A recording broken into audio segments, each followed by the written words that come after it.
non-report. Naguguluhan ka ba dyan? So tara, pag-usapan natin.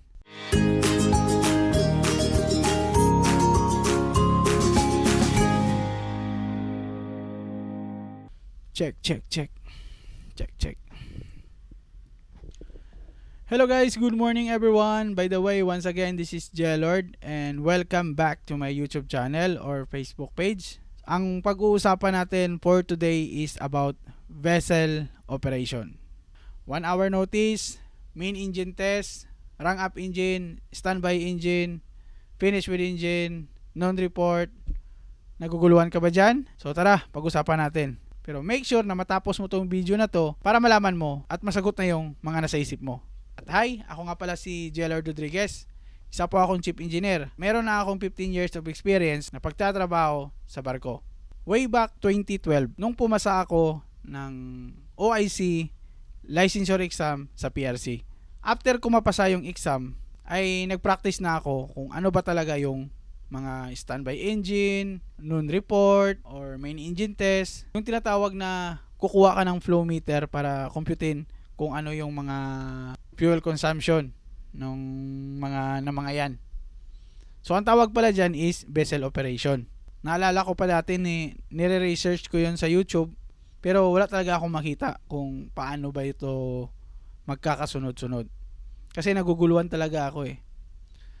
So kaya ginawa ko tong video na to para makatulong din ako sa mga katulad ko dati na naghahanap din ng sagot. Kaya ko to nagawang video na to kaya para sa mga naghahanap din ng sagot kung ano ba talaga yung pagkasunod-sunod ay ito na yun. Kaya make sure mo na matapos mo to. Kaya kung makikita nyo sa screen na to, ito yung example ng vessel operation. Okay? So, ang example natin sa araw na ito, let's say, ang barko natin ngayon ay nasa Singapore. So, nasa Singapore tayo. At meron tayong instruction na pupunta tayo ng Japan. Okay? So, bago umalis yung barko, papuntang Japan, ang unang mangyayari dyan is tatawag yan ng 1 hour notice. So pag tumawag na ng 1 hour notice, doon na yan mag-prepare ng makina. Then kung ano pang mga test na ginagawa sa bridge. So after 1 hour sa pagtawag nila ng 1 hour notice, doon na tayo mag main engine test. So dito sa main engine test, sinisigurado natin na yung makina natin is gumagana. So magte-testing ka dito ng ahead at saka astern. Tapos dito mo na titingnan kung capable ba yung makina mo na bumiyahe. So after mo mag-testing, syempre darating na yung piloto. So kaya ito POB, Pilot on Board. So pagdating ng piloto, automatic agad, standby agad yan. So pag sinabing standby, lahat ng mga assigned station mo, kailangan andun ka na. So kung AB ka, boson, oiler, engineer, officer, o kung ano mang posisyon mo, punta ka na doon sa station mo. Okay? So bago mag-standby, kailangan naka-ready ka na. Then doon na yan pag standby, doon na yan magmamaneuvering paalis. Then pag libre na lahat, pag hindi na kailangan ng piloto, that's the time na pilot off. Ay, tiyan nga pala, pag standby pala, doon na mag-reading ng consumption. Start yan, consumption agad yan pag standby. So kukunin mo na yung mga remaining on board mo at saka mga consumption na na-consume sa port na yan. And then yun na nga, pilot off. Then pag libre na, tsaka na mag-start yung commence of sea passage. So itong commence of sea passage, ang tawag din dyan is rank up engine.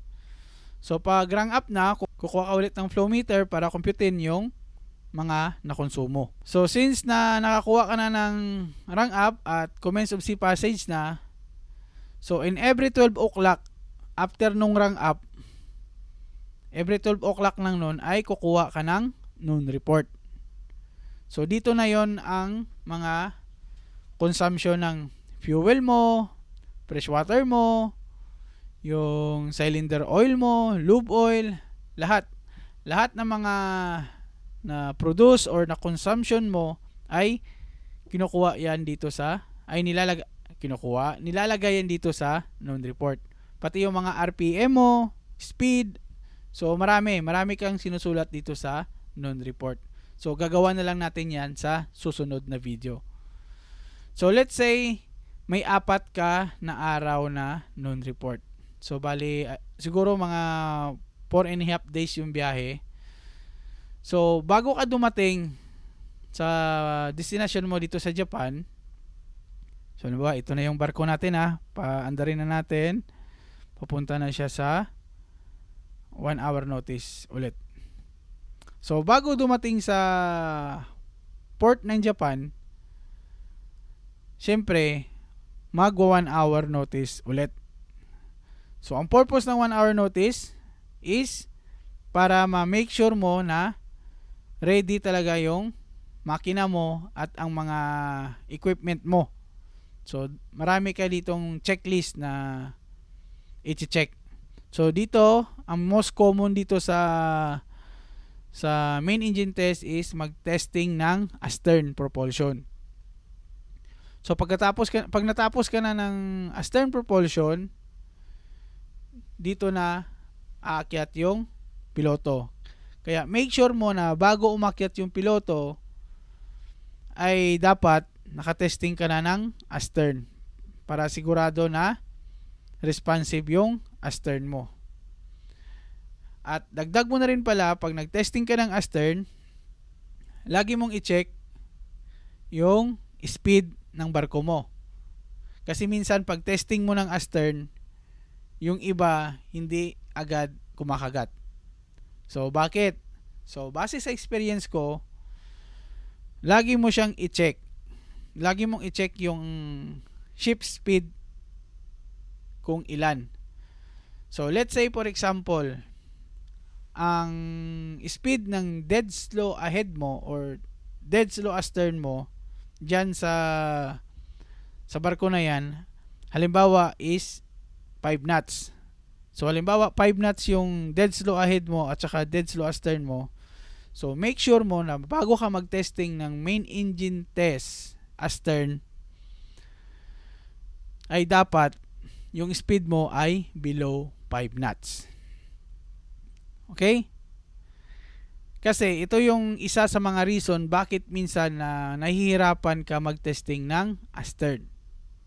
Kasi pag naka-stop na tapos may momentum pa na mas malakas pa yung speed ng momentum mo kaysa sa speed ng atras mo or ng forward mo, mahihirapan ka talaga mag-astern. So mapapaisip ka tuloy na may problema yung makina mo.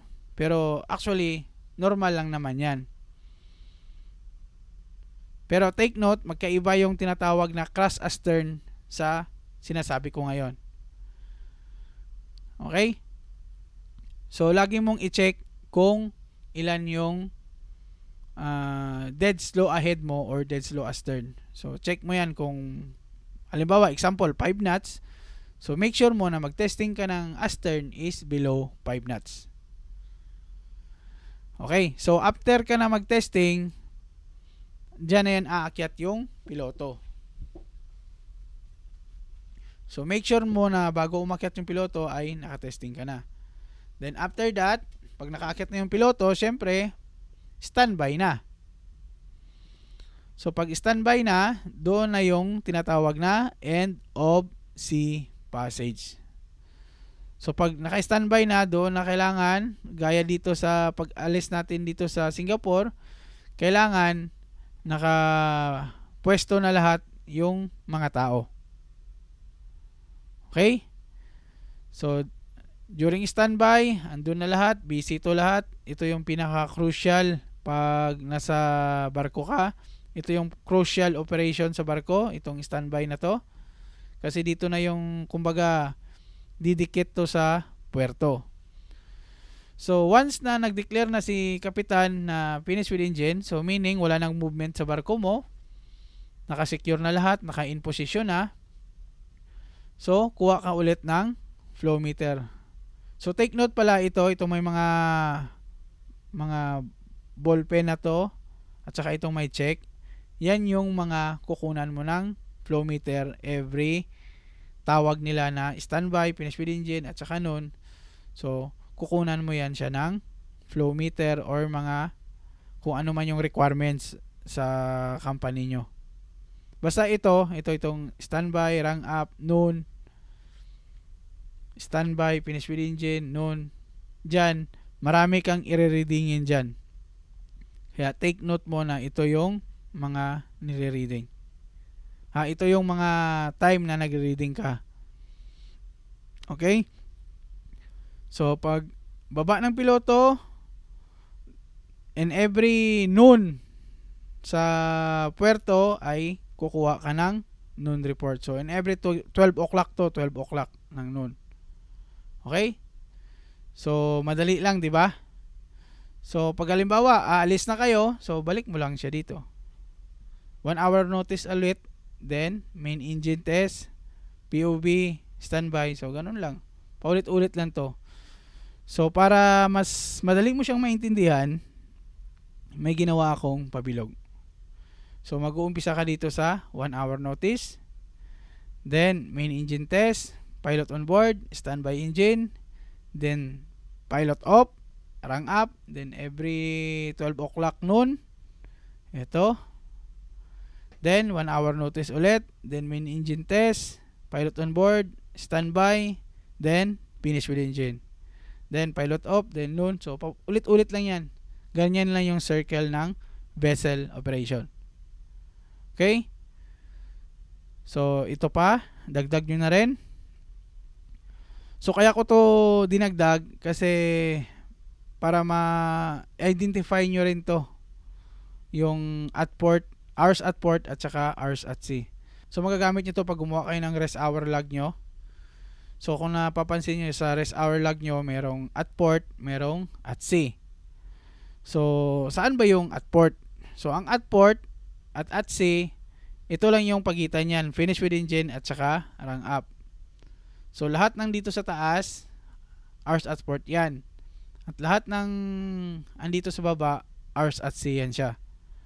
So, let's say for example, from finish with engine to start of sea passage or also known as rank up, ang tawag dyan is at port. Hours at port.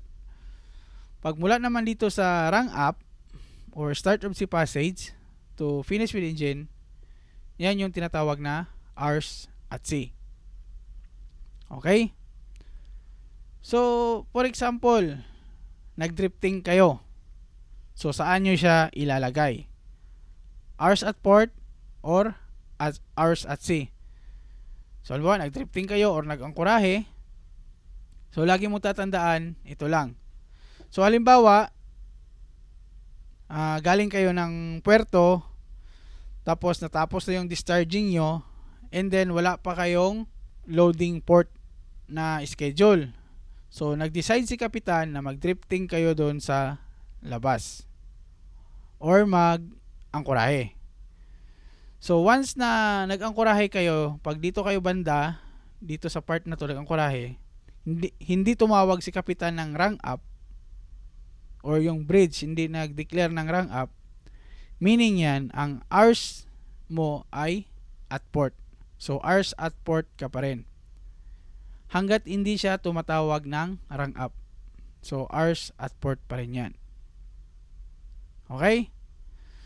So, once dito naman na side nag-drifting or nag-angkorahe, so lagi mong tatandaan, pag hindi tumawag ng finish with engine, hours at sea pa rin yan. Okay? So, ganun lang siya kadali. So, ang hours underway naman. So, saan ang hours underway? Ang hours underway naman ay mag-uumpisa sa standby departure. From standby departure, going to finish with engine. So, yan yung tinatawag na hours underway. Okay? Then, dito naman sa hours propelling. So, pag sinabing hours propelling, dito yan nag-uumpisa sa rank up engine or also known as commence of C passage. So mula dito papunta sa standby arrival or also known as end of C passage. So yan yung Ars propelling. So madali lang, di ba? So ganun lang kadali yung vessel operation. Kaya ko na-share to kasi naalala ko yung yung experience ko dati na nahihirapan talaga ako nung gumawa ng abstract. So kung naalala nyo yung paggawa ng abstract dati, kung naabutan nyo yung papel na sobrang laki, na halos isang lamesa, grabe, doon, masakit talagang ulo ko doon dati, magawa nung abstract ngayon. Hindi tulad ngayon na pag gumawa ka ng abstract ay sa computer na lang. Ewan ko lang kung meron pa ba yung ganun na abstract, yung gaya ng dati. So kung meron pa nga kayo, comment nga kayo dyan sa baba kung andyan pa. Okay. So ganun lang kadali. So sana naintindihan nyo yung mga diniscuss ko for today.